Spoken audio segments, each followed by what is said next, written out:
All right, this is my favourite new watches from May 2026, films that weren't released in 2026.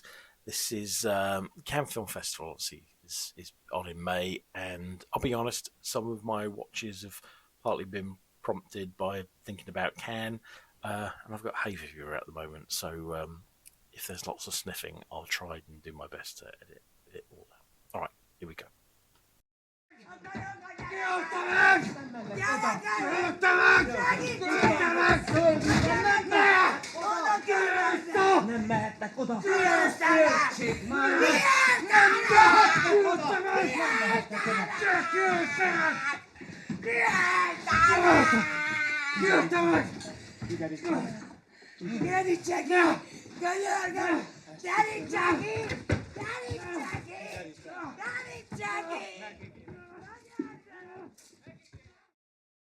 So I probably became aware of Twilight a couple of years ago when it was remastered, and I was aware of it as this kind of, undiscovered sort of Hungarian kind of masterpiece.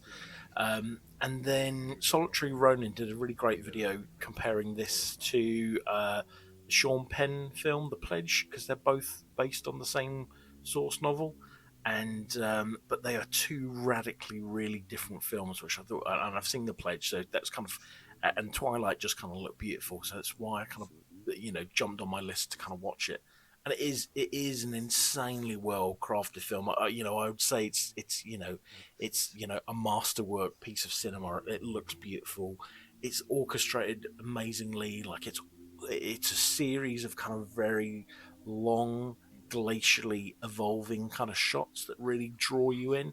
So the craft of it is amazing. Um, and the other thing I really appreciated about it is that the kind of the plot in it is it's almost kind of very incidental.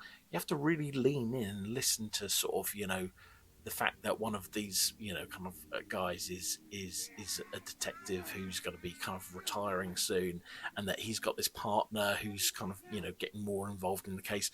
Those details are really very subtle in it, which and the pledge, which I quite like, is much more of a about that element of it. This is more of a much more kind of haunting story about sort of people almost like in purgatory, you know, you know, um, purgatory around this event. And the other thing, I mean, it looks beautiful. These long evolving shots are great.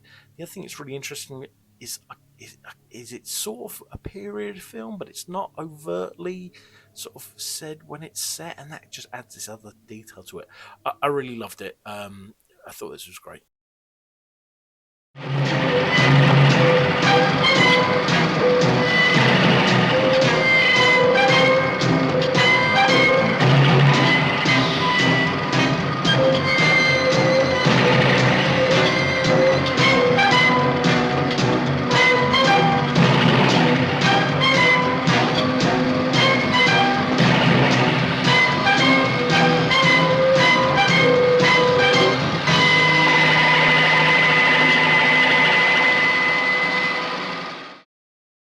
Last month, I watched Elio Petri and Jean-Marie Volonté's Citizen Above Suspicion, and so I naturally kind of went on to their next film together, which is this Working Class Go to Heaven. And also, it was the film that won the Palme d'Or in 71. I picked this up on the Radiance Blu-ray, and this, again, liked it, maybe liked this more than I did Citizen Above Suspicion.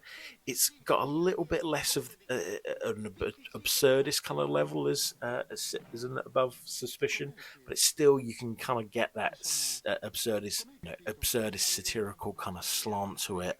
Um, and it's a film that's very kind of feels relevant to now. I know it was probably relevant in 71, but it feels relevant now, where it could be talking about 0 hours contracts and sort of the cost of living, and how kind of we're held at ransom by our jobs and what we give up for our jobs, and how do we just have jobs to be consumers and buy stuff. And I like this a lot, and kind of very kind of elegant, and it's a very kind of balanced argument about it's not just all about kind of, there's these trade union guys in this as well, and they almost seem to be arguing amongst themselves and almost like the trade unions are sort of slightly kind of their own worst enemies, but then also the corporation is really kind of scummy as well. It's just a really kind of interesting look at something that I think is a timeless subject matter. Squeeze. Fire. Are you expecting to die in the next 2 or 3 days? I expect to die in the next 2 or 3 minutes. Your function with this weapon is to hit a man-sized figure. You don't have to put out his left eye, you don't have to get him right in the heart, you don't have to hit his kneecap or pick the heel off his boot as Wyatt Earp used to do. How old are you? I'm 20. All you have to do is hit a man-sized figure from here to there. I don't think they're trying to kill us, really. Get him in that area, he's going down. He's got to go down, and he's going to go down hurting. I think they're just making it difficult. So I saw Culloden a couple of years ago, and it really blew me away. But I haven't really gone back to watch any other Peter Watkins stuff. Movie Drone Redux did a really great video on Punishment Park, and that's what prompted me to watch it. And it really kind of blew me away. Again, a bit like Working Class Goes to Heaven. This film feels kind of more relevant now than it probably felt in '71, where it's about how, you know, you can just never beat the state, and it's about sort of the argument around sort of, you know, fascism or kind of strong arming sort of freedom of speech and things like that, and where's the balance of that. But what I really loved about this, Peter Watkins' style in this is great. It's done like a pseudo documentary, and on the one hand, I was like, oh, I could have kind of done away. I would have just liked that sort of style, but without it being like an artifact of a newsreel. But I mean, that does gradually pay off in the film. But the style of it is so good. Like Peter Watkins is, you know, it's cross-cut. It's really energetic. He's really aware of, even though it's kind of this loose handheld format, he's really aware of like what's going on in the foreground and the midground and the background, so it feels really immersive. He's just got these beautiful kind of shots out in the desert. And I thought this was great, as well as obviously been a very political piece of work. I thought it was a great piece of cinema as well.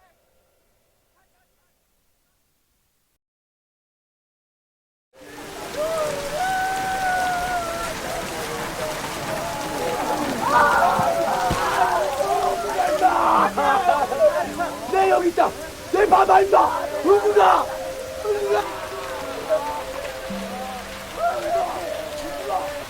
야 이건 나이 새끼다. 내 조카야 임마. 와 이 새끼야. 아성님. 나 임마. I really loved Nahon Jing's first film, The Chaser, and this is his third film. I never got around The Wailing. I never really got around to it at the time. And obviously his latest film, Hope, was in competition in Cannes this year, so this is why I jumped on to finally watching The Wailing. You know, it's great. I didn't love this as much as Chaser, and if I'm honest, I've slightly forgotten his second film, Yellow Sea, a little bit. But The Wailing, I did like it. It's about 5 different genres in one. It's like a rural police story. It's a bit of a possession film, and it also turns into a bit of a men on a mission kind of story, but kind of in true South Korean sort of style. As rough as it can be, and as brutal as it is, there's a lot of humour and kind of quirkiness to it.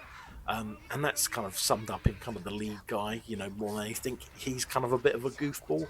He's like this cop who's slightly useless and is always late to work, and, you know, doesn't really kind of care about being a cop. But you kind of like him because he's quite likable and he's relatable, and ultimately he's a good dad and stuff like that. Yeah, and so this was really interesting. Some very nice subtle craft to it. And, you know, kind of very kind of like has a balance of the supernatural kind of, and just whether this is kind of just, you know, something that can be explained. Yeah, and again, like I said, in true South Korean style, it goes to really unexpected places and really has like an odd blend of tone to it, which is always nice.